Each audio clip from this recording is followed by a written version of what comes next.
Hello, everyone. My name is Sneha Joshi, and I'm the Public Programs Officer at the Museum of Art and Photography. Thank you for joining us today for Postcards, History and the Making of Bangalore with anthropologists Emily Stevenson and Stephen Hughes. In today's session, Emily and Stephen will take us through the creation and consumption practices of picture postcards in Bangalore, through which they will also explore the history of old Bangalore. They will also respond to the ongoing exhibition at MAP, Hello and Goodbye, Postcards from the Early 20th Century, for which they provided invaluable research support. The presentation will be followed by a conversation with Khushi Bansal and Meghna Kuppa, co-curators of the exhibition. We will also have some time for audience Q&A at the end. So if you have any questions for our speakers, please drop them in the Q&A box at the bottom of the Zoom window. I would also like to take a moment to thank Renuka and Manisha, who are providing ISL interpretation for today's event. And now I'd like to hand it over to Emily and Stephen. Thank you. Thank you, Sneha. Thank you so much, Sneha. We're delighted to be here. I hope it's okay for you to share the slides on our behalf, Sneha. If whenever you're ready, it would be great to have the first one up. Fantastic. Thank you so much. So yes, thank you everyone for being here. We're delighted to be here. I'm Emily Stevenson, and I'm joined by Stephen Hughes, as Sneha said. So if we could go to the second slide, and we'll get started with today's talk.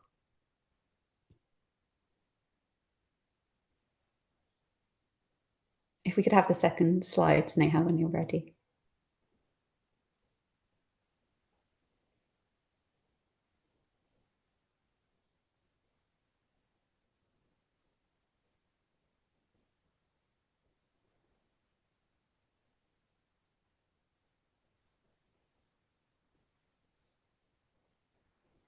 Thank you so much.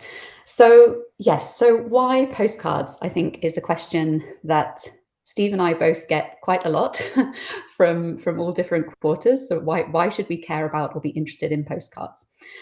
And I think this question really stems from the fact that postcards are very often seen as these quite trivial, mundane little objects, and as something sort of nothing more than remnants of a colonial nostalgia. And compared to the much more high market value objects that we might find in museum collections and the really abundant scholarly attention that's been paid to photography of India, postcards have to a large extent been quite neglected in larger histories of photography, seen as the sort of more ephemeral poor cousin, if you like, to sort of portrait photography. So that's one of the reasons we're so delighted to be able to have this conversation with MAP today around their exhibition that's really critically engaging with a collection of picture postcards. But in the early decades of the 20th century, when postcards were really at the height of their global popularity, they were this new media craze that was really sweeping the world. We can think of them as something akin to an Instagram of the early 20th century, in that they were this innovative and affordable and mobile form of photo sharing and social networking. So to give a sense of the scale of their popularity, it's been estimated that 6 billion postcards passed through the British postal system alone between 1902 and 1910, and that between 1895 and 1905, 200 to 300 billion circulated globally. Now, the figure relating to Britain is based on very careful analysis of postal records by Gillen and Hall, and the estimate for the global figure comes from Rogan's work, but this is actually quite a conservative estimate because obviously it's impossible to get a sense of the full scale. So 200 to 300 billion, probably a conservative estimate, gives us some sense of their popularity. Now in India, postcards would have cost on average around 1 anna, so 1/16th of a rupee. And they could have been posted within India for just a quarter anna or abroad for 1 anna. So both of these amounts are much cheaper than a photograph would have cost at the time, and also cheaper than a letter would have been to post.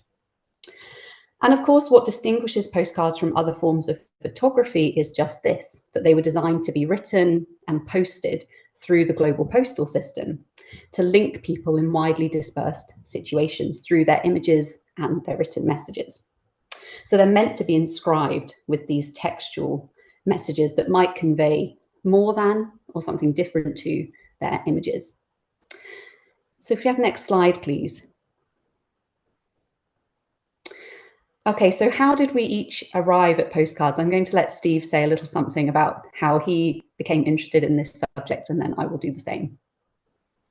And as part of my own research practice, I'm an anthropologist who's had a long-standing interest in history, and I've been mostly based in Tamil Nadu, and I was thinking a lot about the emergence of the historical emergence of forms of mass media from the beginning of the 20th century.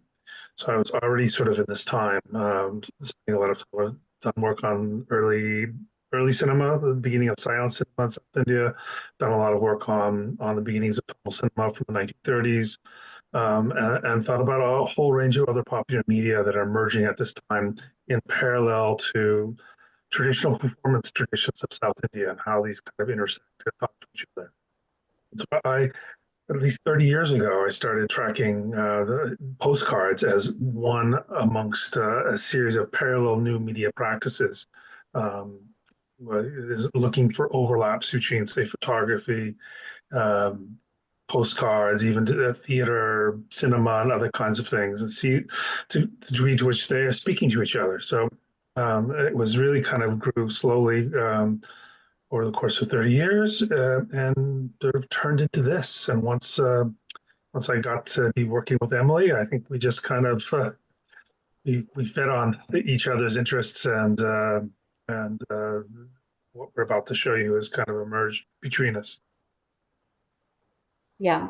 So my own research, so Steve was actually my doctoral supervisor during my PhD research, and that research was focused in Bengaluru, and I was examining the production and consumption of postcards in the early 20th century, but also how these postcards have continued to be engaged with and used and thought about and reproduced in different ways right up into the present in Bengaluru. So I'm not sure if any of the people that I know from my research are in the meeting today, but if so, hello, and thank you all for your expertise and support over these many years.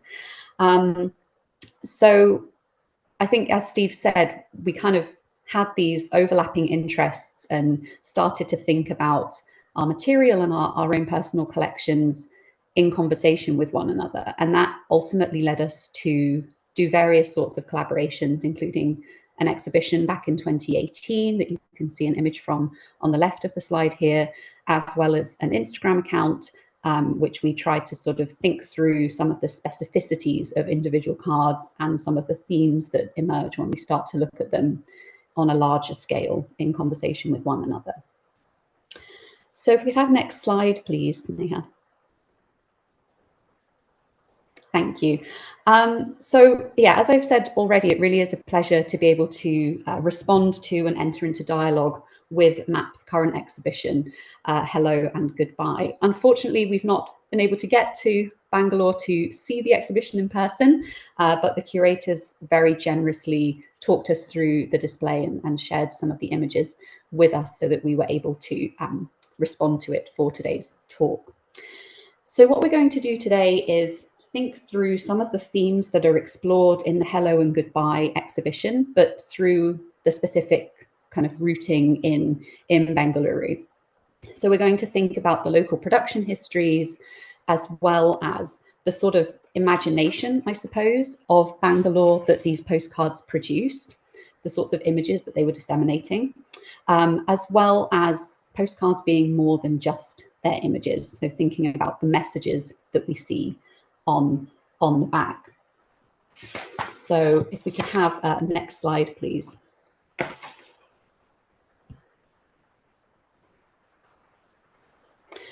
Okay, so we'll dive right in and think about production a little bit. And it's a more complex story than we might at first assume. So by the time picture postcards were gaining popularity and global reach at the start of the 20th century, photographic technologies had vastly improved from the mid-19th century. And this meant that photographers could move with a much greater ease through cities and urban spaces and rural spaces in search for these picture postcard views. And of course, in India, as I'm sure many of you are well aware, and as maps collections attest to, there was already a very thriving, well-established photo industry of studios and photographic practice across India, including in Bangalore. But some of the postcards of Bangalore were actually produced by companies that weren't based locally. So one of the largest producers, most well-known producers of postcards at the time, was Raphael Tuck and Sons, based in London.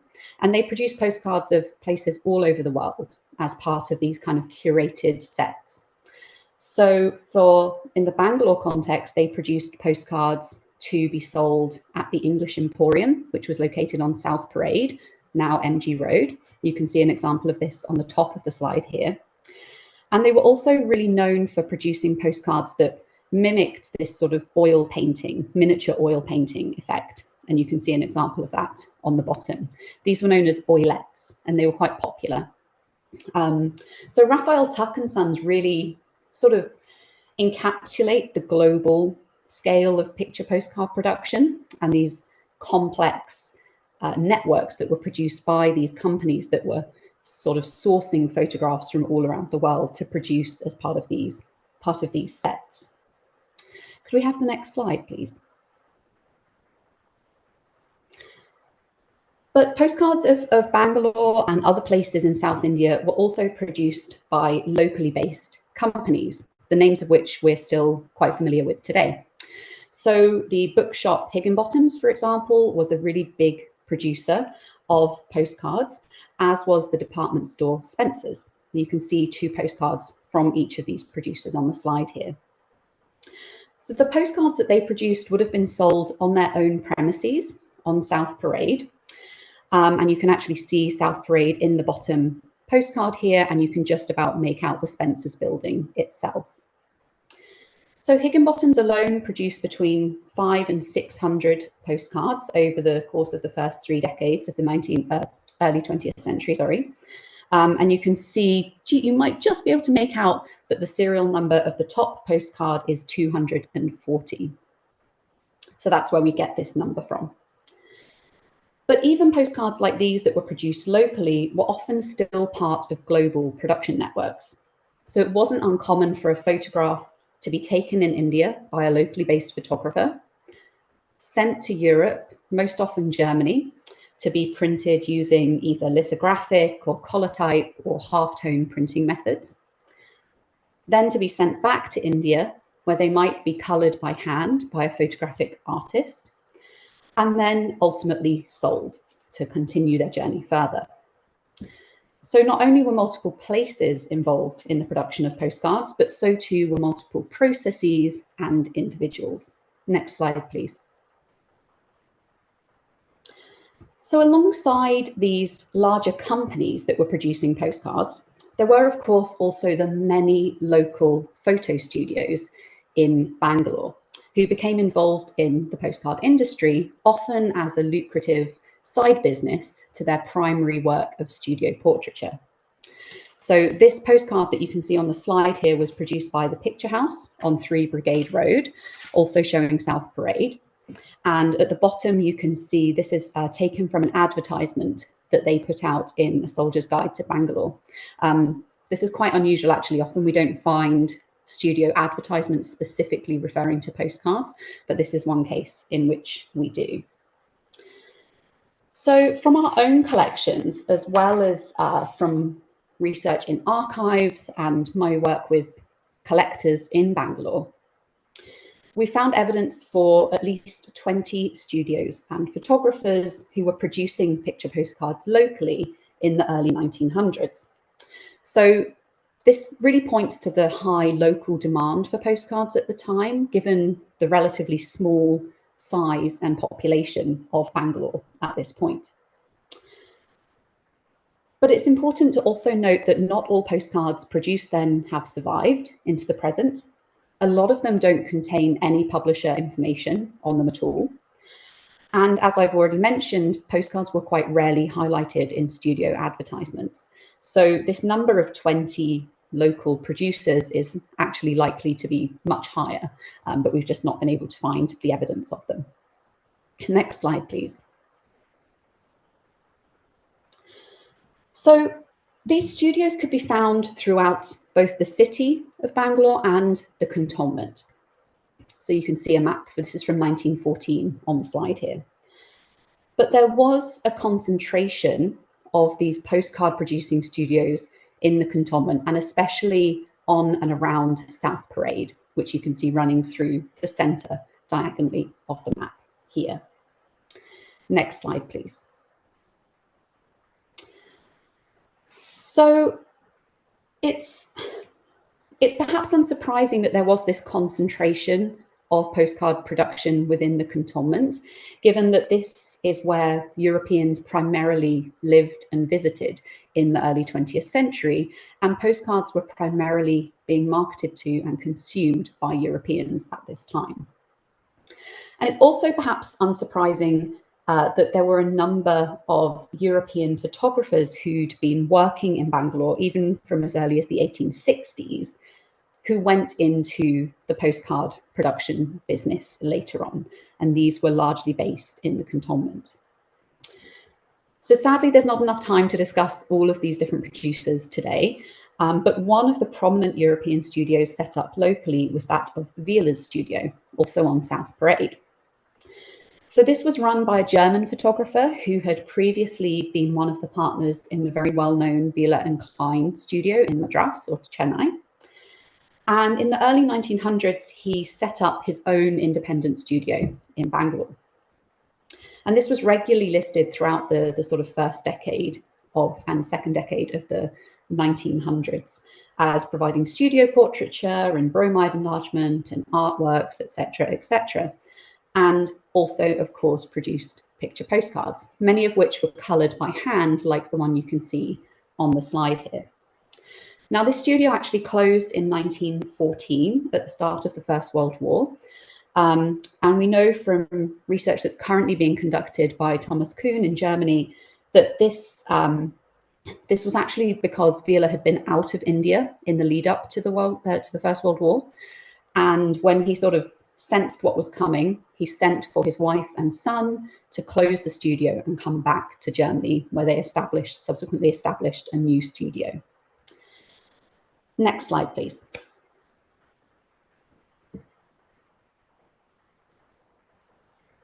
So another studio that produced postcards at the time was Doveton Studio, and this was located on Infantry Road. And it was run by someone called Cecil Doveton, and he had actually initially been an assistant to Wieler at Wieler's studio, before then going and branching out on his own. And this was quite common, these kinds of professional connections between photographers at this time. A lot of studios employed assistants, and some of these assistants went on to establish their own studios that then also produced picture postcards. And there were also various social connections between a lot of these European photographers. So, for example, Wieler and Doveton were both members of the Mythic Society, which still exists in Bangalore, as well as the Bangalore Lodge of Freemasons. So at the same time, as I've already said, there was a concentration of studios in the central area of the cantonment. And so many of these photographers also worked in close spatial proximity to one another. And they sometimes would have been located just a few doors down, and they certainly would have been moving through the same streets as they searched out particular picture postcard views. And that will become clear in Steve's section of the talk in a moment. Next slide, please.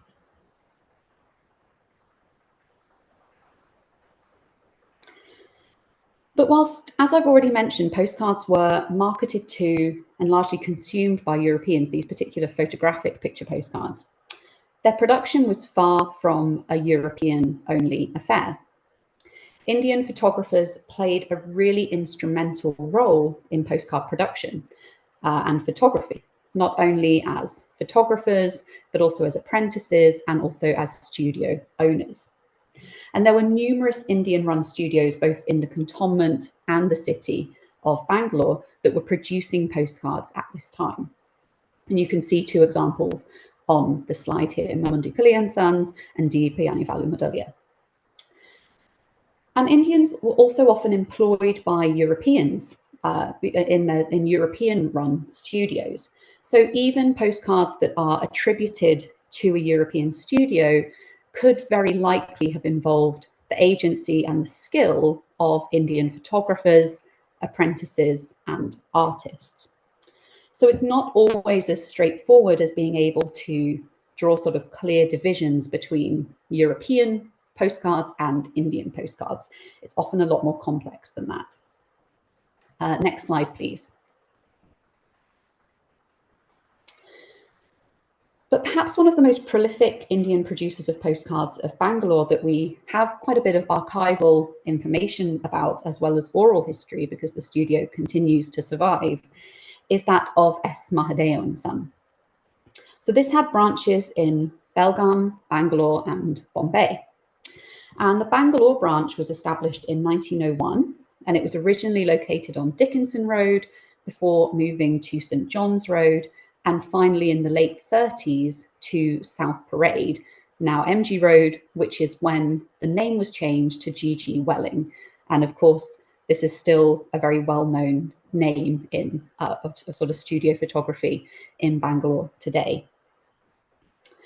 Now, the premises that G.G. Welling is located in, interestingly, had actually previously been the premises for a studio run by the son of Vila, who had run Vila's studio. So again, we can see how even spatially there end up being quite a lot of connections between these different photographers. Now, this is one of the few Indian-run studios that we have a lot of information on that were producing postcards at this time in Bangalore, because unfortunately there are biases and silences in colonial archival records. So some of the sort of smaller local studios have not been recorded more extensively. So we often only have the postcards themselves as a trace. Next slide, please. So on this slide, you can see a copyright application that was submitted in London to the Stationers' Company in 1909, registering the photograph that you can see on this particular postcard that was produced by S. Mahadev and Son. At this time, they actually registered for around 64 images, picture postcard images, to have copyright for them. And this really indicates the sense that there was this concern around plagiarism of picture postcard images at the time. But it was quite difficult to police this through various copyright laws or sort of lack of. So in some cases, we know that photographers would have sold rights to their photographs to another company to be produced as picture postcards. But in other cases, it seems quite likely that there was sometimes, you know, a little bit of plagiarism going on. So that's why there is this sort of growing interest in and concern for copyrighting studios' work.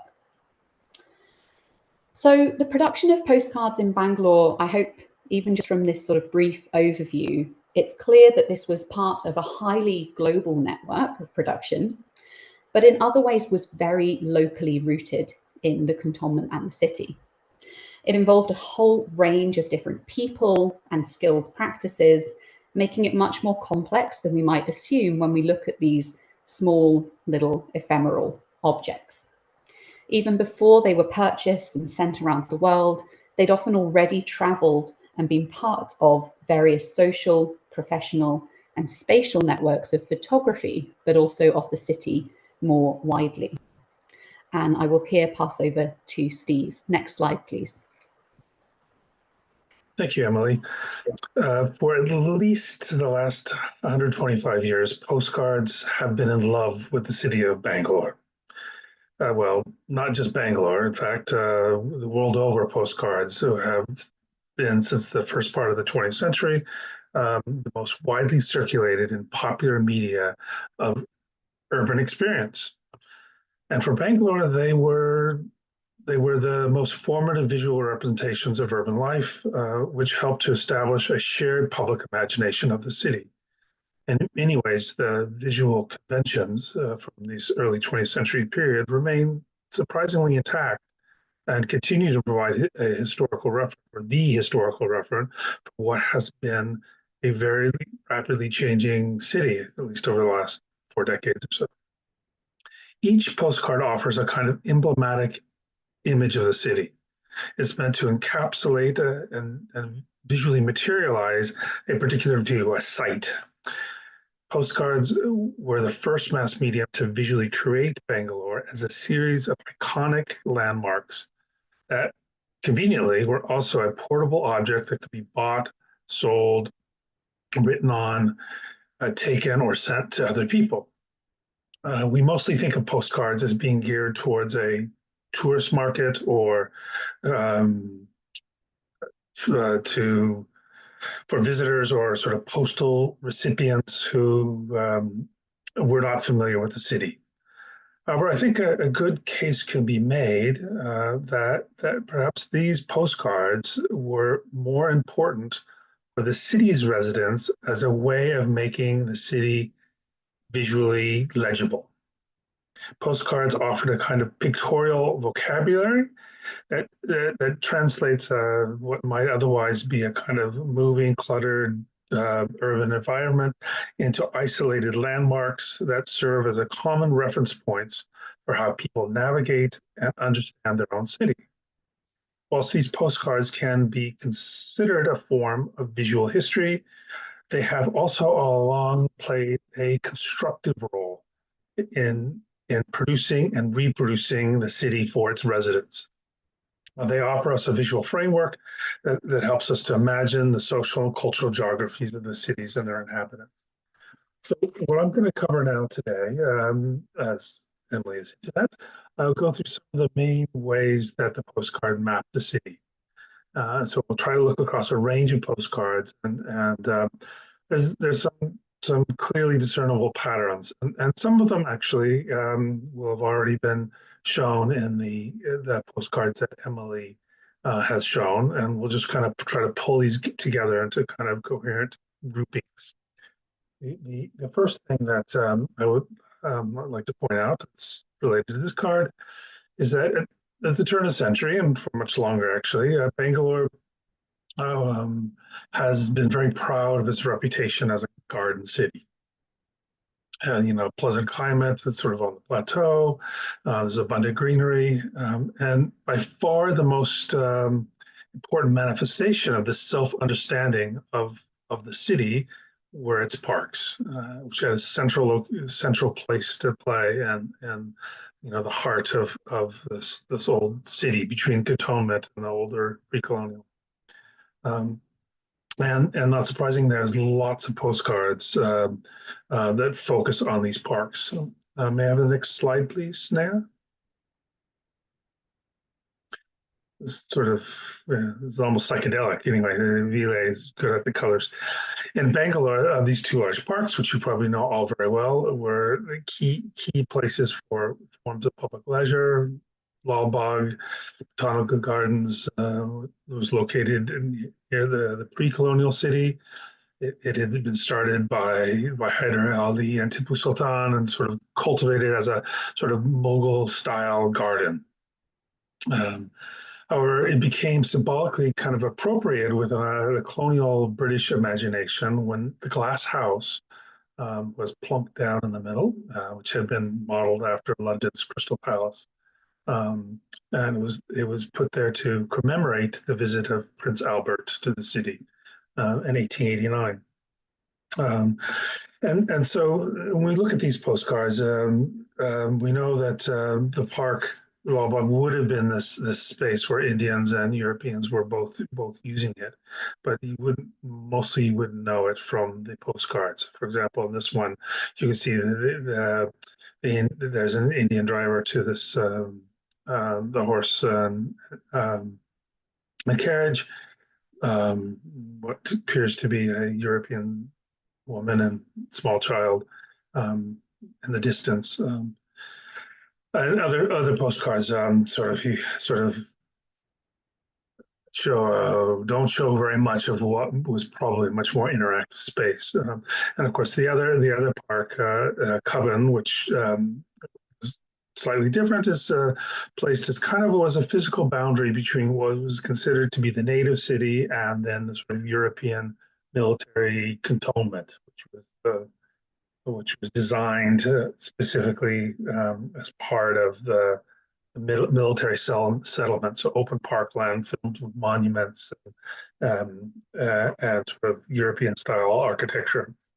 And I'm going to run through a few slides here to get a sense of this theme. Sneha, can you keep running through them? So next one, again, Ville Studio. And again, Ville, again, you see the color style. I'm going to pause here. Here you can see so, you can see it's the bandstand, and you see the Indians kind of a group of Indian men who are not gardeners, but who are enjoying the leisure of the gardens here. And these must be all familiar sights to everyone in Bangalore. Next, please. Glass House. Next again, Cubbon Park. This architectural forms, and we'll stop here. So the other sort of focus, if you like, on these postcards of Bangalore, where they were really drawn to what were then still new buildings, monumental buildings of Bangalore, and these became kind of major icons of the city. And during the British period of colonial rule in India, these buildings were meant to project power, the achievements, benefits of British rule. They were purposefully, really, trying to create a symbolic urban landscape, which nonetheless became part of the fabric of everyday life. These landmarks wrote a narrative that visually and materially enacted a link to empire through the rule of law, institutions of government, celebration of monarchy, even military heroism. And so these postcards are picking up on this urban symbolic geography, and they sort of, in a sense, intensified and consolidated the attention on these sites in a manner that allowed people to write their notes on the back, write their own stories, their lives, correspondence with their families and friends, using these as their reference. And of course, many of these buildings are still important landmarks in the city. And the composition of these images drew upon earlier artistic conventions of European landscape paintings, which emphasize what they call the picturesque. And so we see a series of these sort of grand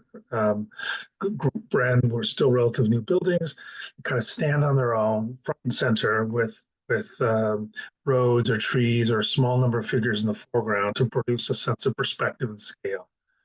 So usually these people are kind of placed standing in the foreground. They're dwarfed by the imposing building and the structure.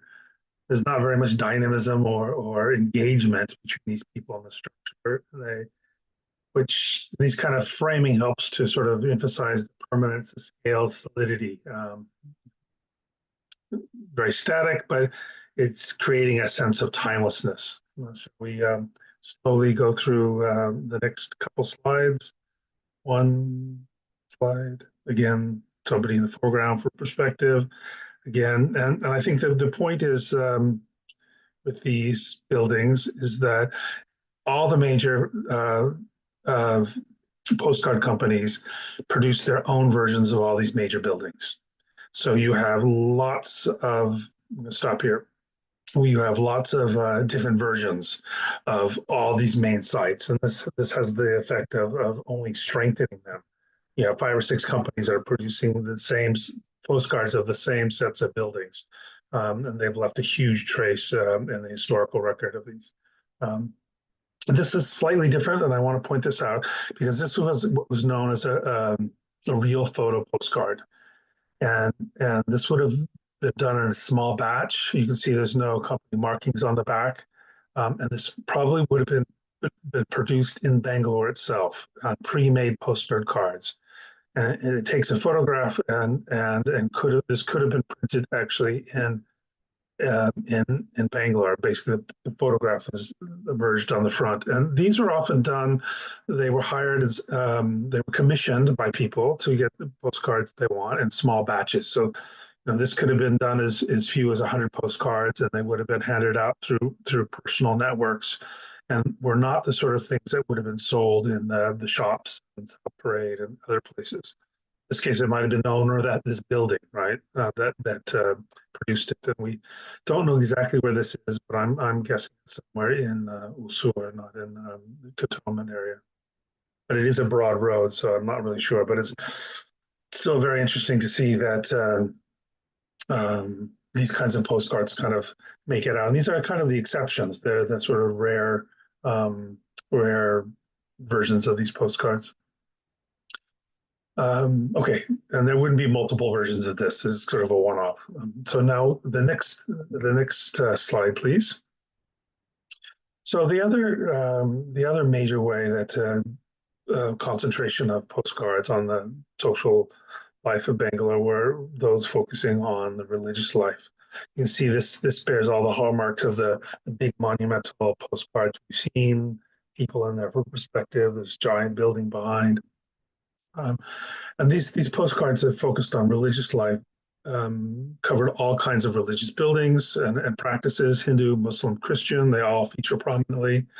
And there's certainly a pronounced embrace of religious diversity across the range of these postcards. And they were trying to cater to all religious faiths. But I think if we look in balance and look across all these, it's quite clear that many of these are taken with a European market in mind. So next postcard, please. So here we again, I like the fact they chopped off the top of St. Patrick's Church, but then you have this sort of row of Indian, probably school children in the foreground, but again, huge, large building.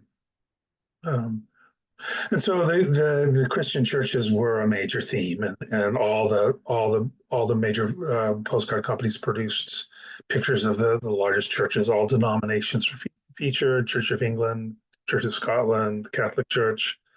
And if you think that these kinds of postcards already had a captive market, churches came along with their own congregation, and what we see is that members of this church would write their notes to their friends saying, "This is where I go to church."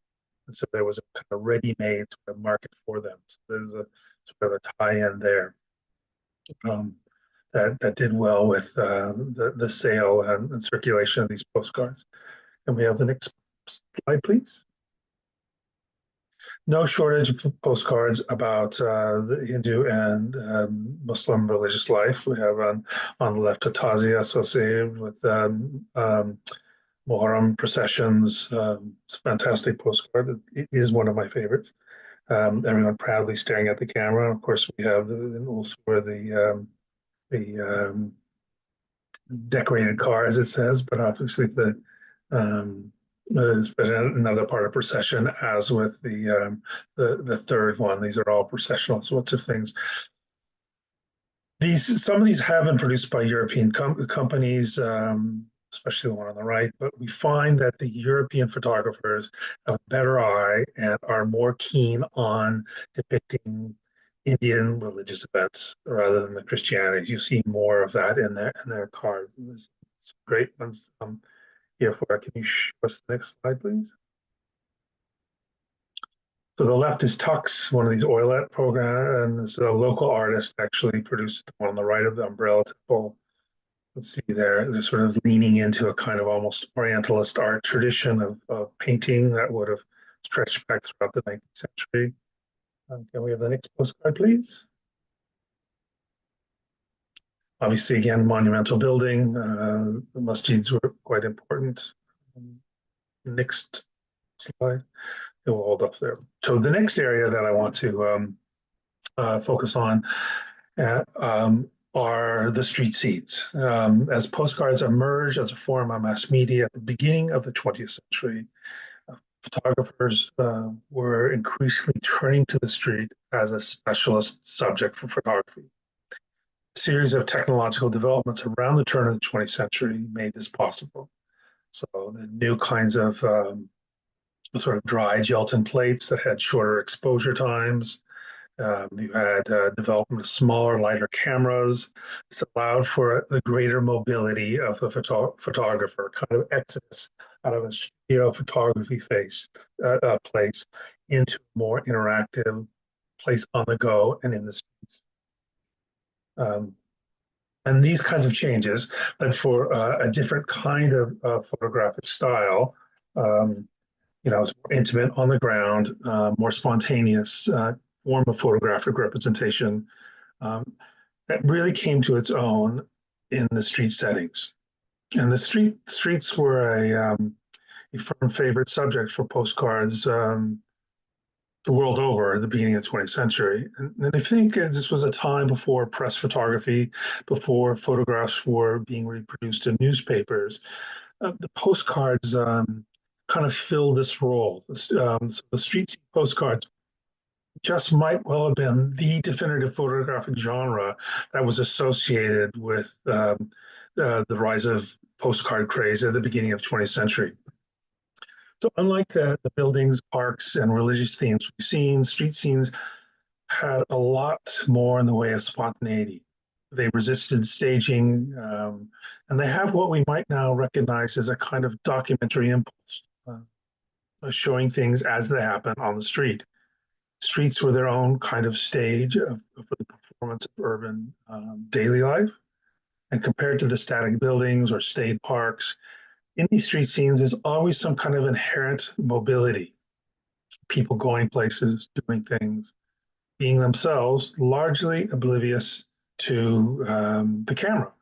I've always found these kind of images far more compelling as historical documents of the city, which foreground social life in ways that would not otherwise be evidenced in documents or written archival records.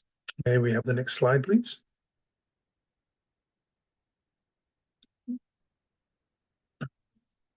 Next slide, please.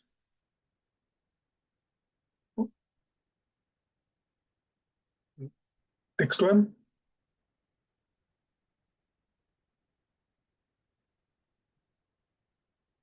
Next one, Commercial Street.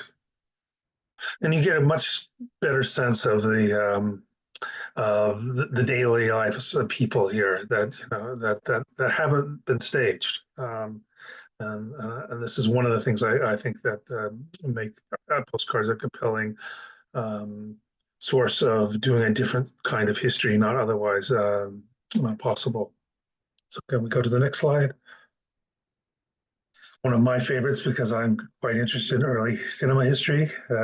Crystal Picture Palace, Holland Squares, South Parade. Next picture, please.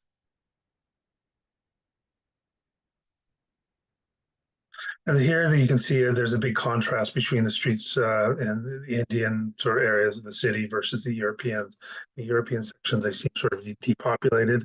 Well, this is an extremely populated, perhaps unusual postcard of a crowd. We don't really know why they've been assembled here. It could have all kinds of things.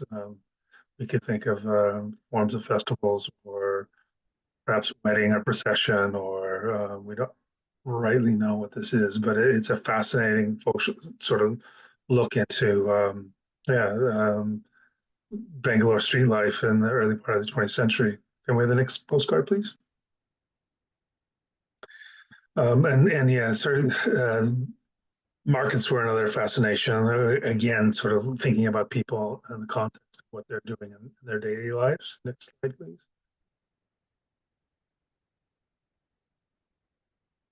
And the next, we'll stop here for a bit. So the other main focus, if you look across them, are postcards about focusing on the people. These happen to be people you might have found in the market space or even walking with their wares, merchants across the street. And you can see in this case that they have a plain background. They've been focused. They may have nothing to do with each other. and it's quite striking because of the way that they're actually performing for the camera. That kind of interesting sort of way of capturing a way of sort of capturing sort of real people being themselves. He definitely looks proud about his merchandise, and she looks kind of amused by it all. Who knows? I'll let you decide what that is. But so, in addition to the top cards of urban space and the built environment, there's so many of people. They depict Indians often according to various typologies, and they're never listed by name for the most part, unless you're the Maharaja of Mysore. Uh, and the Indians are various identified either by their ethnicity, their gender, religion, caste, but most often by their means of employment, as in this type. And so this postcard was part of a very widespread photographic genre from the late 19th century, known as a native type. And they can be found all over the world. It's not just India. And it was certainly a dominant way that Europeans, North Americans visually represented um, types of people. It's a kind of like a sort of a kind of sociological, pre-sociology kind of sense of dividing up people according to these categories. Of course, it was a dominant way that Europeans and Americans represent the otherness um, of sort of non-Western peoples as they go um, around the world. Became very much part of a kind of popular visual culture and sort of Victorian era that spills over into scientific studies or even colonial administration records in the 19th century. And in a sense, this is following a tradition of company painting that goes into the early part of the 20th century, where before photography, where uh, British colonial officials would commission Indian artists to produce basic kind of what is in a sense kind of tourist art about the different types of Indians along these same categories. And this was a thriving art market throughout much of the 20th century, and then was replaced by these kinds of photography. So postcards are kind of tapping into what had then been a very standardized form of representation of people. Can you show the next slide, please? And they're not mentioned by name here. It's by sort of an activity, and again, so we have a kind of generic background. This is clearly staged, um, suggesting identifying these people by really what they're doing. Next slide, please.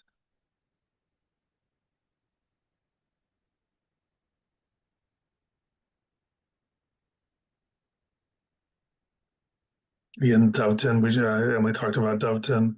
It's interesting that this is by an Indian photographer, Parivelu Muraliar, and it's interesting that they have more sensitivity towards Indian subjects. This is actually a family group that probably were living on the side of the road, breaking rocks, difficult work. He chopped off somebody's head. Never mind. It is done more sensitivity than some of the other stage ones. It's more spontaneous. Next slide, please. And Watercoolie, the Civile, this is the European version again. Next slide, please. A lot of the photographers were doing actually portraits for British military, and we see a lot of these. And so D.P. Sotheby's brothers probably worked very close to one of the barracks and made most of their money selling or basically portraits that they could send back home.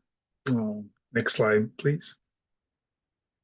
This is also one of my favorites. It's fantastic sort of spontaneity. This was done by an Indian photographer, Muraliar again, and he's clearly caught up in it captured this moment clearly. And there's a way in which he has everyone knows what they're doing. They're facing the camera, and they're sort of proudly showing what was part of probably street theater associated with some kind of religious festival. Can we see the next slide, please? And again, one of my favorites. Baudrillard's here feeding pores. You see his distinctive Cutica sideways stamp on the back. And in this case, he's showing Hindu charity. It may be seen like if a Christian missionary took it, it'd say, "Here are the poor Indians." But in this case, the Indian photographer is taking this portrait and he's showing how Indians are looking after, caring for social, as part of religious duty, looking after others. So it's an interesting kind of way. And again, that's a documentary. This is not stage. He's capturing life as it's happening. And this will be my last slide. I'll hand over to Emily. Thank you, Steve. So in the last few minutes of the presentation, what I really want to just spend a little bit of time pointing to is the fact that we've already seen this hinted at through the presentation so far, but postcards are, of course, not just two-dimensional visual representations. They're also physical, three-dimensional objects that were really designed with the intention of being written and posted and stamped and moved, traveled between places. And postcards of Bangalore could have traveled anywhere from a few miles within the city to thousands of miles all around the world. So once official production was complete and picture postcards were sold to customers, they were meant to be written on for the purpose of sending a message. And this could have been all sorts of different types of messages. And I'll try to sort of go through some of the key forms of that in a moment. So this form of consumption was far from the end of the story. Instead, it was part of the start of a new cycle of circulation that in some ways continues to this day through the continued collection and engagement with these postcards as they move around. So postcard messages were at this time quite an innovative and unique new genre of writing. So unlike more formal letter writing, they allowed for spontaneous, informal lines of text to be added in relation to an image. And because of this, the content tended to be a slightly curious mix of personal information and sort of very familiar pleasantries, written to family members, friends, often to children, but also sometimes written to strangers who people were trying to establish postcard collecting relationships with. So whilst the production of postcards, as I said earlier, involved European and Indian photographers, and as the selection of postcards that Steve has just shown really attest to, their consumption, as we've said, was overwhelmingly by Europeans in the cantonment. And this is really immediately apparent by the rarity with which we see postcards captioned in vernacular local languages, but also from the messages and names and addresses that we see on the reverse. So in this sense, postcards were undeniably part of a much larger circulation of material objects and ephemera. So things like letters, missionary magazines, things like Punch, novels and poetry of the time, as well as official photography projects like The People of India, which would have been sort of part of the wider consciousness as well. Next slide, please. So because of this particular context of colonialism and the ways in which postcards were being utilized within these larger frameworks of discourses, in a lot of the messages on the backs of postcards, we see reinforcing sort of messages that reinforce these stereotypes, these sort of discourses of othering of Indian people and Indian places. So, for example, the handwritten message on the back of this postcard provides information that, although incorrect, would have worked to establish this sense of Hindu religious practice as, and quote unquote, exotic, irrational, and dangerous. And obviously this would have been being sent to someone who had probably never visited India, probably knew nothing about Hinduism or different forms of religious practice in India. So the sender writes, "This is the Juggernaut car under which the fanatics were crushed to death." So this sort of really like hyperbolic message that's sort of playing into these wider colonial ideas of Hinduism. So these postcards work to disseminate colonial discourse on India in a very powerful way, not only because of the sheer scale of postcard traffic, but also because of the claim to authenticity that they sort of attempted to make. So of course, now we're all very, very acutely aware that photography is not a simple, objective, truthful record of what's in front of the lens, but is obviously a much more subjective way of producing sort of visual narratives. But in the early 1900s, photography was really sort of lauded as this indexical medium that was truthful and objective. And this made it a crucial tool of colonial documentation. Now, with the postcard, this presumed truthfulness of the image was sort of further reinforced by the addition of a first-hand account from the sender that sort of, as I say, reinforced this idea of the sort of accuracy and reliability of these representations. Next slide, please. So this again is a similar this postcard message is doing a similar type of work. I'm going to go a little bit quicker because I'm conscious of the time, but on the back of this message, the sender is talking about how this market is very dangerous to visit. Europeans hardly ever go there. It's a place that you might catch fever or be robbed, but nonetheless, it's where they get a lot of their food produce from. Next slide, please. But at the same time, postcards were also often used to maintain familial social relationships. And so on the backs of some postcards, we see little insights into people's everyday lives. So on the back of this postcard, for example, the sender is explaining how she's just arrived in Bangalore from Madras, Chennai, to visit her husband, who's clearly been unwell. And she's informing the recipient that she's very glad to find that he is well and that Bangalore is a really lovely place. And she wishes she could stay longer.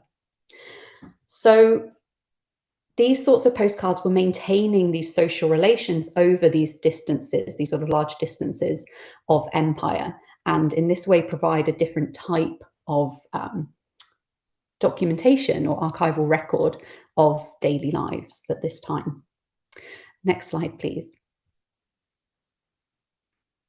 So this is another example of somebody explaining sort of a site or a place in Bangalore and how it fits into their life. So sort of writing themselves into the local landscape and everyday realities of the city. So they're explaining that this is where they get their breakfast foods from, and they're asking this small child that they're writing to if they write to their auntie. Next slide, please.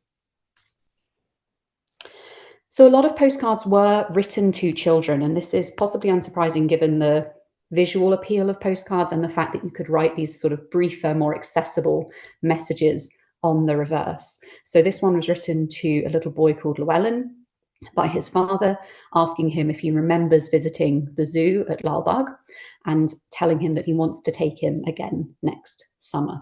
So again, this is sort of maintaining these familial relations at the same time as writing your life into this broader experience of the city in particular spaces and events. Last slide, please. And then lastly, I just want to point out that some postcards were also extremely sort of practical in their use of messages and make no reference to the image on the front. It seems sort of irrelevant almost to the purpose of the postcard and why it's being sent. They're quite often used to make practical arrangements, inform people of a change of travel plans like this one. And in this way, we can sort of see a sort of strange tension sometimes between what's being displayed on the front and the content on the reverse, which don't always align. So I'll leave it there and just sort of finish by saying that hopefully this has given some sense of the diversity of picture postcard messages and the complexity again of these small objects which could have a whole host of different relationships between image and text. So thank you so much for listening.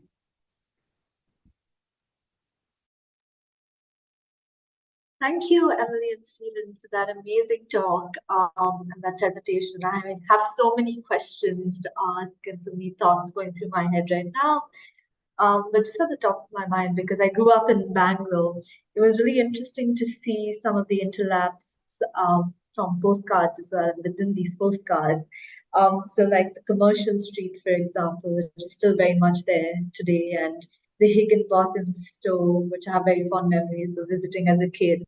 So it was really also very nostalgic for me from my personal lived experiences. And so thank you very much for that. But to just start off with, I think both Meghna and I have lots of questions, and maybe we can get that going as well. But in the meantime, if anyone does have any questions, you can drop them in the chat box and we will get to them at the end of the session. Hi, Stephen and Emily. Thank you so much for that wonderful presentation. I think it was a beautiful collection of postcards that you all have. And as Krushi said, we do have a lot of public buildings right around us, around MG Road right now. And unfortunately, we also seem to have lost a lot of other wonderful charms in the city. But I think one question, just to start off and to keep it also very simple, to see your vast collection of postcards from Bangalore was quite interesting. So if you could take us a little behind the scenes and sort of give us an insight into, from all the collections across the world, how did you come across such a wonderful collection of Bangalore, and what made you really stay with the city and its history? I can dive in first, maybe. I think Steve and I might have slightly different responses to this question. So with my own research, I started collecting postcards in London at an ephemera fair that was just down the road from my university.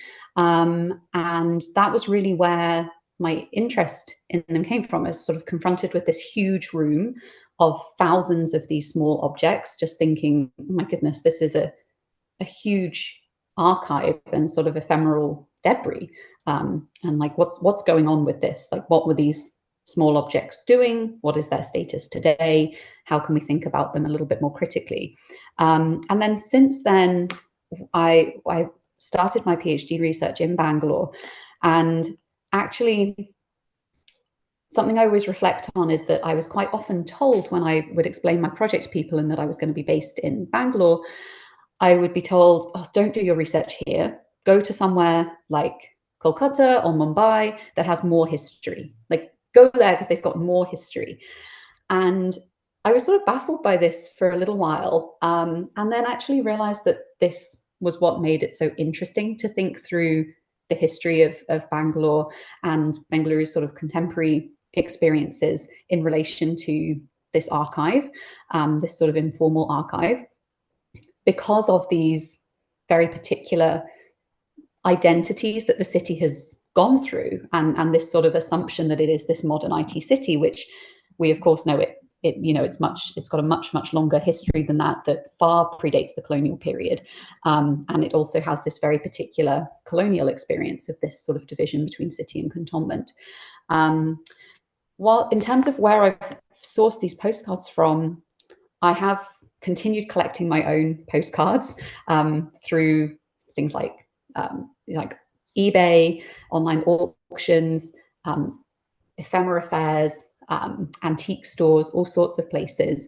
But I've also been really fortunate to have been given access to and shared private collections from people in Bengaluru, which has been completely invaluable in understanding, getting a kind of broader sense of the kinds of postcards that were being produced, but also thinking about the sort of what these postcards mean and do today.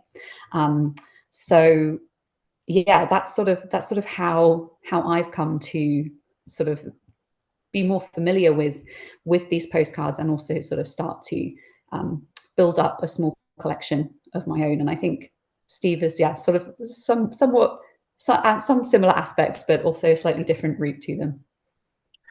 Yeah, I mean, Emily covers part of the way that I've got them, but I mean, I sort of go back to thinking about it. I think in 1990, anyway, mid '90s, I stumbled upon there's a kind of subculture of people in North America and Europe who are collectors of postcards, historical postcards, and there's a kind of a I stumbled upon sort of one of these places where everyone are madly looking, for cat postcards from, because there's postcards about everything. If you think about, for 300 billion, 400 billion postcards, and everyone has their own little specialty. But what really kind of got me going was there was a street market that had a little selection of postcards in London under a bridge. And 1997, I went there and there was a little section on postcards from India, and I picked up a postcard that depicted Mount Road, which is in Chennai, one of the sort of central areas. And immediately I looked at it, I recognized the neighborhood, and it connected up to one of the research I was doing, and I realized that it had the answer to uh, something I'd always wondered and couldn't find information about was it has to do with the history of early cinema halls on Mount Road, and people had sort of said it started at one location and then the other, and I could look at this and I could see immediately where everyone had made their mistake. That the Elphinston Cinema was actually located. It is located across the street from start west from where it was actually eventually built.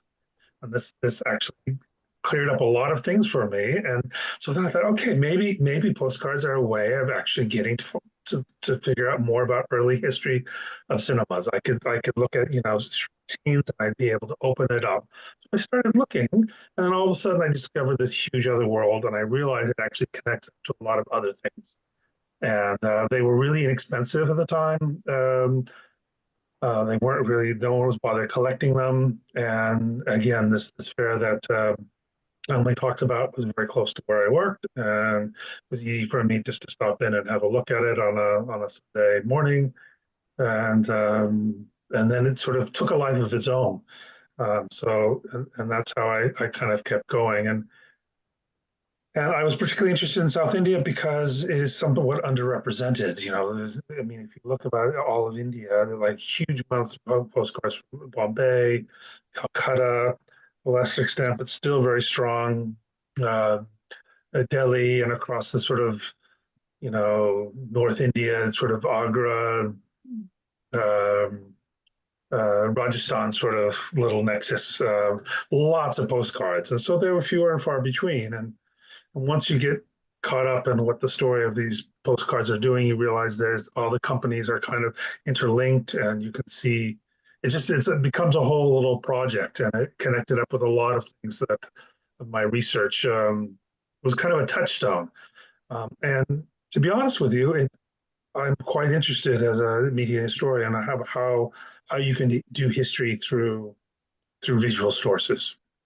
It actually opens something I mentioned in my talk that wouldn't otherwise have been, so, street life, how would you ever study street life without a visual representation of it? Yeah. Um, Other such things as well that maybe professional historians are less interested than an anthropological historian. No, that's actually very interesting. And I'm also happy that you did put in, I think, the Crystal Palace, the theater that once was. So yeah, I think it's very interesting to see your interests come in front of us through postcards. And thank you so much, Emily and Stephen, for sharing that with us. Kushi, do you have a question you'd like to ask? Actually lots of them, but I'll start with one. Now I'm get down a little bit. But just speaking about stories through visuals, I think one thing that Meghna and I thought about a lot with the messaging behind these postcards and how they really discuss the personal lived experiences of people navigating life as well. So one question that came to me quite a bit was Bangalore being a cantonment city, do you think there was a change in the messaging that was going out from the city compared to perhaps say Delhi or Agra or Calcutta, for instance? And just to add to that, I just wanted to plug in a question on documentation of British social life at the time as well. Because like even now when we see the city, there are lots of pockets where you have like these club cultures that give way to club cultures. And so I'm curious to see if that ever made it onto postcards. Yeah, I mean, I maybe just speak to the second part of your question first, actually. I don't think we included any of those postcards in our slides today, but there are a huge number of postcards of places like the Bowring Club. So yeah, absolutely. And I think Steve did show one of the Blighty tea rooms. So yeah, there's definitely, you can definitely see this sort of concern for and trend of representing these places that would have been key sort of nodes in the European experience of living in Bangalore. So again, similar with the churches, in fact, as Steve was saying, on the back of a lot of those postcards, people would write, "This is where we go to church on Sunday." Similar with places like the Blighty tea rooms, you'd find messages.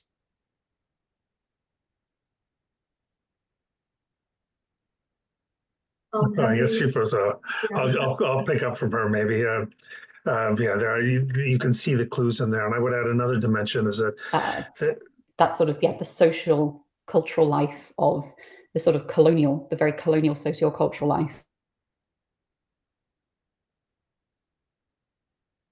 Okay, she's probably still speaking and doesn't realize she's frozen out. Sorry, something we lost you there for a moment. Sorry. That's right. I don't know where I stopped being. I don't know where I froze then. It was all coherent. It was absolutely coherent. Yeah, but I tried to. I didn't try to pick up on that point. There's a huge number of postcards of what would have been domestic servants living in British homes, and you could kind of see it was a like for a lot of people were British families living in Bangalore or Chennai, whatever. That one of the main ways they would have interacted, have the closest relationships with Indians was through this sort of through their servants. I mean, and I know servants are still a very strong part of like particularly middle class, upper middle class lives in India today. And it's a way in which it would have been very different than their life back, because most people, British people coming from military, other things, would not have been in a class where they would have had servants working for them back home in UK. So they come to India and they have servants. So it's kind of like saying, look, we've arrived to a higher station because now we have a house full of servants who are doing work for us. But it also speaks to a big part of that British social life, as far as engaging with Indians, was through the medium of a kind of basic service economy. The kind of Indians that were, you see the vendors, you see the like there's postcards about the person who delivers your bread. There's the postcards about the dhobi. There's a whole set of service economy Indians that are part of the British life. And you can see kind of the postcards, particularly people as a kind of, it's almost like a British colonial sociology of Indians. It's there. It's actually mapping the kinds of Indians they would deal with on a regular basis to a large extent, not entirely, but there's a way you can see that up there, as a reflection of the kind of the daily lives, how they get around. Anyway. Yeah, I was just also going to add to that as I think Steve mentioned in his section, the vast majority of postcards of Indians are captioned generically. So, we're not told the individual identities of these people. So it's a very generic, typologizing, and in some ways dehumanizing representation of people. And with the servant representations, this also then allowed for people to sort of write their own sort of domestic experience onto these generic representations of the dhobi, for example, without it being a specific representation of an individual human being. So we see a lot of those sorts of postcards from like Higginbotham's for example, that were sort of generically captioned occupations and could have been sort of attributed to being, well, anywhere in South India, really, a lot of the time, for the purposes of the people sending them and receiving them.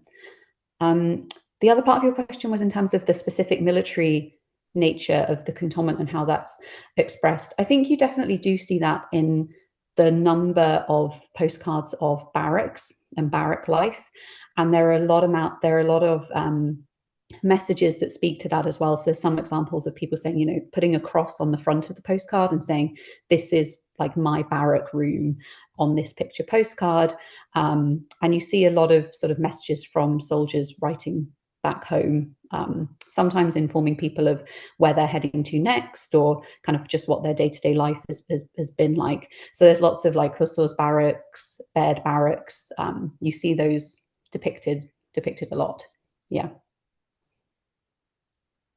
Thanks for sharing that, and that's so interesting. And it gives rise to so many questions on even censorship, for example. But I do know we are at a little bit of a time crunch now. So we are gonna go to our final question from us, which is also one of the hardest ones, I think, which is, do you both have a favorite postcard from your collection? No, this is a very loaded one, but we'd love to know. It's very hard to say, because you can think about sort of favorite in lots of different ways. But one that I am often drawn to in my collection is one that I did share in the presentation. Actually, it's one by Viola's studio, and it's generically captioned "Street in the City," which again was very common for streets outside of the sort of Central European areas of Bangalore to be given these generic captions. But what I find really interesting about the postcard is, well, I found the studio history very interesting. I've been able to find out a lot about Viola's studio. But it also has this sort of quite eye-catching hand coloring that's been added to it, sort of very quite a detailed degree of hand coloring. And on the back of that particular postcard, it's a message from a parent writing about their daughter to their relatives in Scotland, and they're referring to another sort of postal parcel that they've sent and saying, oh, we forgot to say in that letter that part of that package is a photo, and it's a puzzle photo because you need to try and identify our daughter in it. So it sort of leaves you with the sense that they've sent this photograph of maybe her at a performance or at her school or something like this.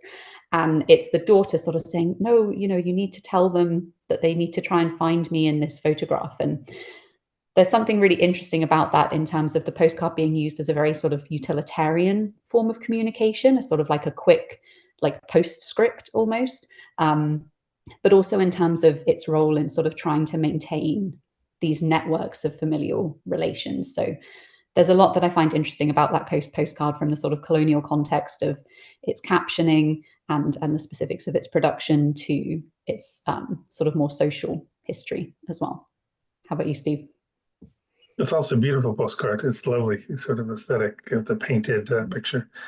I particularly like my favorite of the Bangalore postcards is the work of the Indian photographer Paini Walwar, which we showed some of them, and he produced them on these real photo postcards, which were he would have bought the blank pre-printed postcard back, and he stamped his own.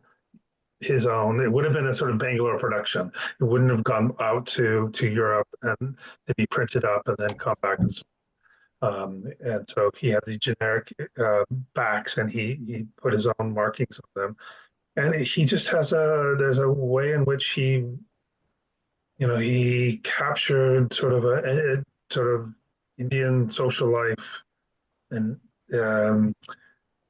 just a remarkable range of it in a way that, again, he had a kind of compassionate eye. He was not He wasn't looking for, the high colonial anything. He was, he's using camera as a kind of neutral observer. You can kind of see that sort of documentary sort of impulse behind a lot of the photographs. And I think mostly he's been active. He's probably active in the 1920s, but there's a kind of quality that comes through that's just not seen in any of the other postcards at that time. So he stands out as a kind of singular kind of character. And his postcards are probably generally smaller postcard runs as well, print runs. They weren't as mass produced as, of the churches or the big buildings and other places.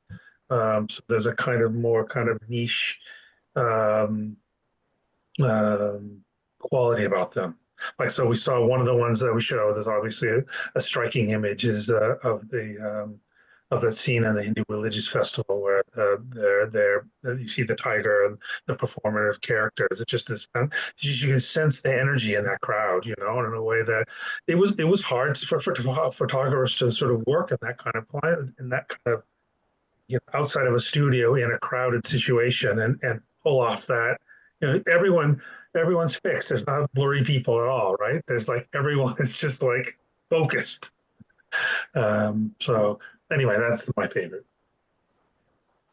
Thanks for sharing that. And I think that's what makes postcards so special as well, the compassion and the human nature behind them, that we're really talking about people and their existences. But Meghna, do you have anything to add here? I think we're running out of time, even though I do have a lot of questions. But I think maybe we can move over to the Q&A. We have a few. So to start with, from Maya, postcards usually have a description, but not always a print date. In such cases, what were the different sources or information that helped identify the relative time period? I think that's something that it becomes easier over time, and the more postcards you look, there are clues in the production. So there's different. Once upon a time, you weren't allowed to write a message on the back. And so in the earliest postcards, they leave more room for writing a message on the front. And that tells you that sort of before 1902 would have been an earlier stage. There are other little clues that are in the style of production of the thing. So, for example,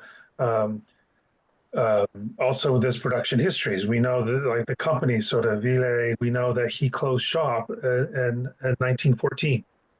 So if it's a Ville postcard, we know it was produced before 1914. And by and large, they're not postcards. We know, for example, when Higginbotham started producing postcards, that's again 1902, 1903 area, right? So if it's Higginsbotham postcard, it's not from earlier.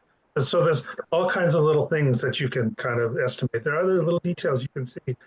If there's a gas light on the street, that's before the electric lights went in, in the teens, for example, right? We also know, we know the sort of, we know companies, that might have started in 1920, so already that's going to narrow it down. There's lots of little things you can do. You can look at cars, you can look at, there's a range of things. But then there's you have to embrace some uncertainty. Yeah, absolutely. Those are very creative ways of actually finding out the relative time period. I hope that helps. Well, the next question is from Kanishk. Why didn't Indian photographers largely photograph rituals? As we've seen, it seems to be better and vastly documented by European photographers. Could you touch upon this? I think, Steve, were you about to say something? Well, I was thinking about it, but if you had it, I can say something.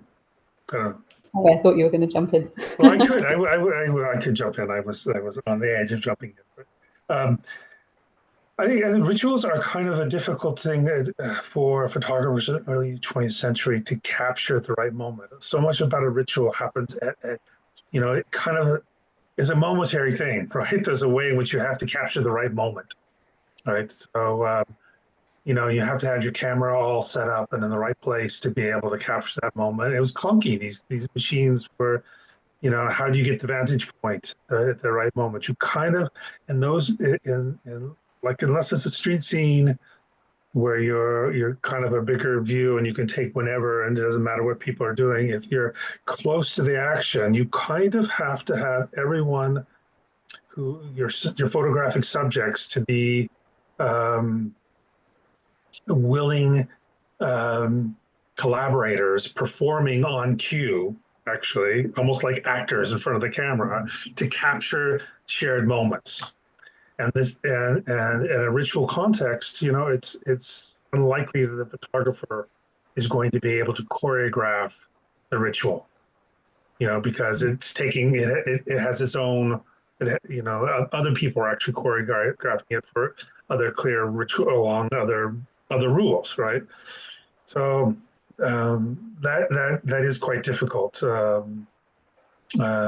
just as a form of practicality.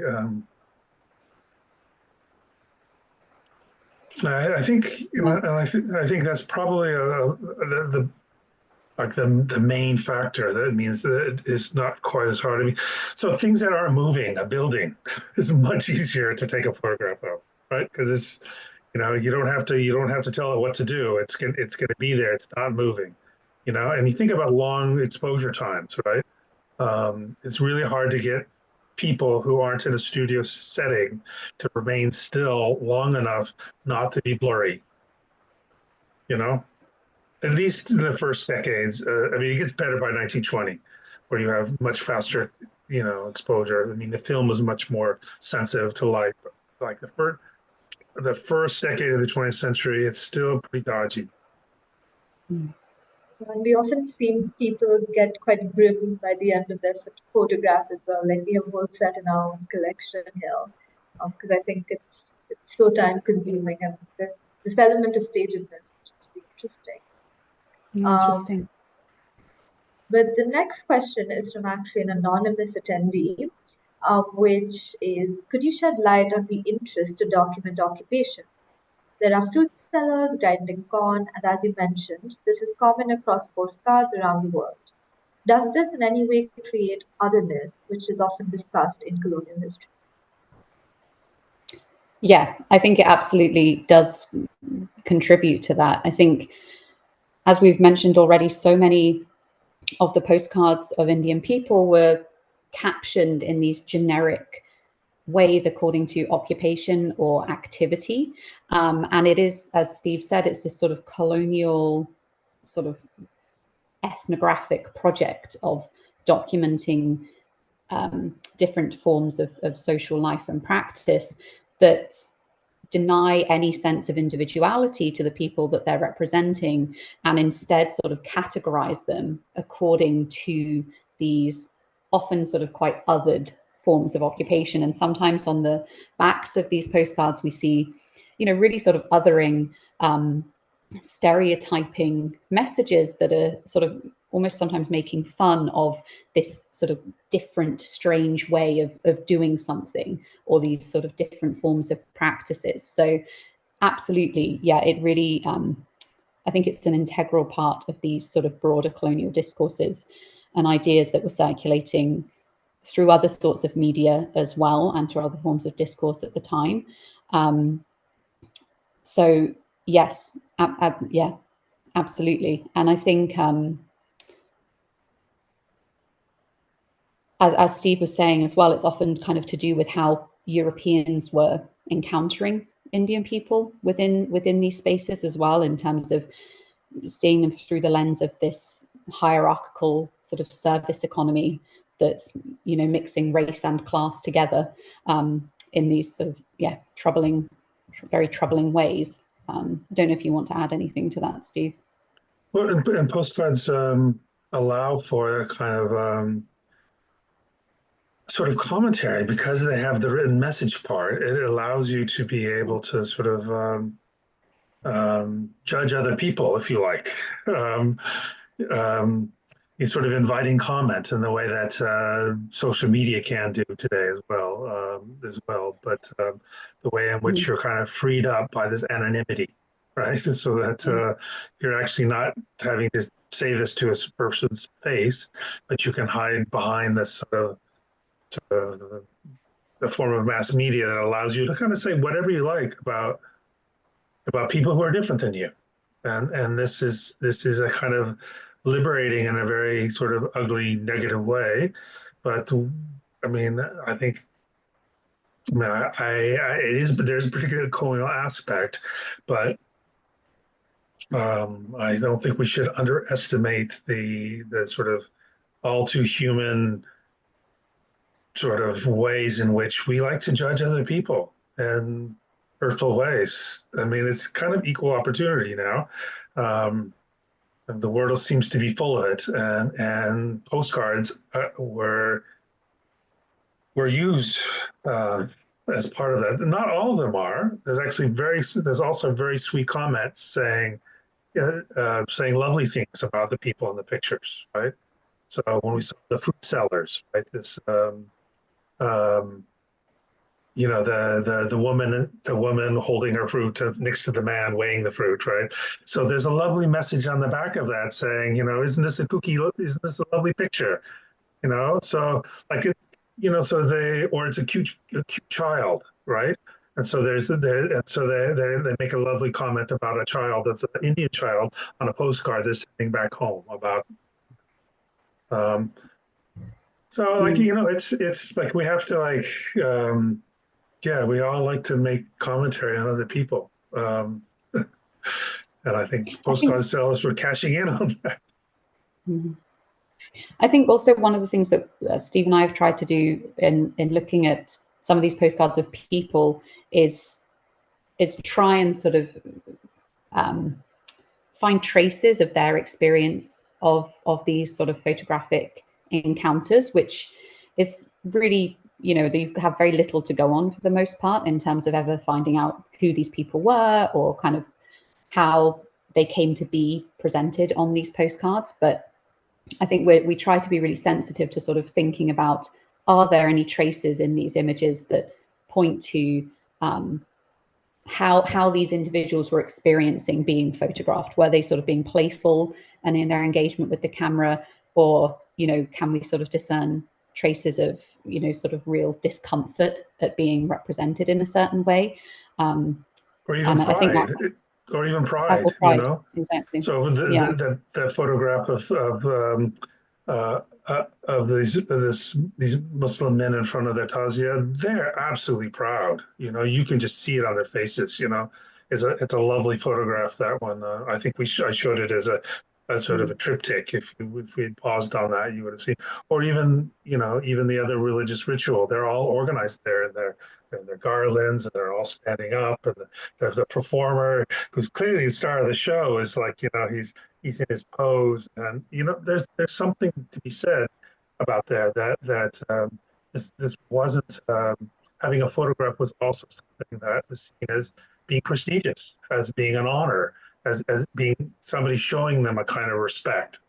And so we don't want to get sort of over caught up with always reading a kind of negative colonial stereotype as being the only thing that's present in these photographs. That if we want to get beyond repeating colonial stereotypes, we have to have tools and techniques for trying to recover some of that positivity of who these people are. These people are saying something about themselves, that defies ways in which they may have been otherwise relegated or denigrated in a kind of larger colonial sociology. No, that's definitely interesting. I think that does somewhat tie into this question we constantly had of whose identity is this, and in the making of an identity with postcards is often kind of tricky. But I think, anyways, moving on, the last two questions is by Abhilek. Were the postcards specifically used by Europeans for transferring messages? And his second question is, besides, what mode of transportation was utilized? Any leading one to name? So for the first part of that question, yes, some of them were. So some of them were used for very practical kind of back and forth communication, either sort of saying, did you receive my last letter or this parcel, or how is your health since, you know, we last communicated, or making arrangements of, you know, I'll visit next week. Expect me at this time. I'll kind of arrive on my bicycle and these sorts of things. So yeah, some of them were definitely used for sort of practical conveying of messages, rather than sort of for the content of their images per se, or as collectibles. The other part of the question, I'm now forgetting already. It was about the mode of Transport. transportation. I'm assuming that's referring to how the postcards themselves were transported. So yeah, that could be sort of quite different depending on the journeys that the postcards were taking. But the postcards that were going to the UK, for example, would have primarily gone through the Suez Canal, and that allowed for postcards to be transported much more quickly than sort of earlier sort of mid-19th century forms of communication had been. So I think it was just around 14 days that a postcard could reach the UK, which, you know, is pretty quick when we think about, you know, the sort of the context of the time. Steve, did you want to say anything else to either of these points? No, I think you've covered it. Yeah. Yeah, and we do see a lot of postcards also sort of sent from ships and things like this. So postcards would also have been produced sort of for consumption along points of travel between Europe and India as well. So kind of capturing this this market on their journey, so to speak, so that they could update people of how their travels were going. So Now, that's definitely interesting. With that, we come to the end of our Q&A session. I think one thing that I sort of did take away, but there are many things, but I guess one sort of lingering thought is always, well, what does each generation inherit from the other in terms of social relations to environment and heritage? And I think a lot of the postcards that you, I think, displayed and spoke about did dabble in different aspects of that. And that was also something very interesting to take away. Khushi, do you have any last concluding remarks? No, just thank you so much. And as Meghna summed it up really well, but thank you both so much for all the invaluable, um, even words of wisdom that you gave us during like putting this exhibition together. And we really do hope that this is also a method of reconnecting with the idea of sending this physical postcard to people maybe in a different city or across the world, and just reconnecting with like physicality of it. And in general, just a really big thank you to you both. Thank you very much. Yeah, I just definitely want to say, yeah, thank you to all of you so much for making this event happen, and also for, yeah, congratulations on your exhibition, which I wish I could see in person. But yeah, I think it's really fascinating to see a museum engaging with postcards in this sort of really close, critical way, and it's been a real pleasure to be able to kind of come into conversation with it. So thank you so much for inviting us to talk today. And thank you so much for bringing the much loved Bangalore angle. Yeah. Thank you. And thank you for all the questions. Yeah, I think on behalf of MAP, I want to thank you, Emily, Stephen, and also Meghna and Khushi for having this conversation with Emily and Stephen today, and for all the wonderful insights you shared, and for sharing your collection with us. I mean, that was such a unique opportunity for us also to view what you have collected over time. And I would also like to just take this opportunity to invite everyone to come and see our exhibition, Hello and Goodbye. It's on till August 18th. So if you're in Bangalore or planning to visit Bangalore, please do come to the Museum of Art and Photography and see the exhibition as well. And with that, have a good evening. Thanks and goodbye. Thank you. Thank you, everyone.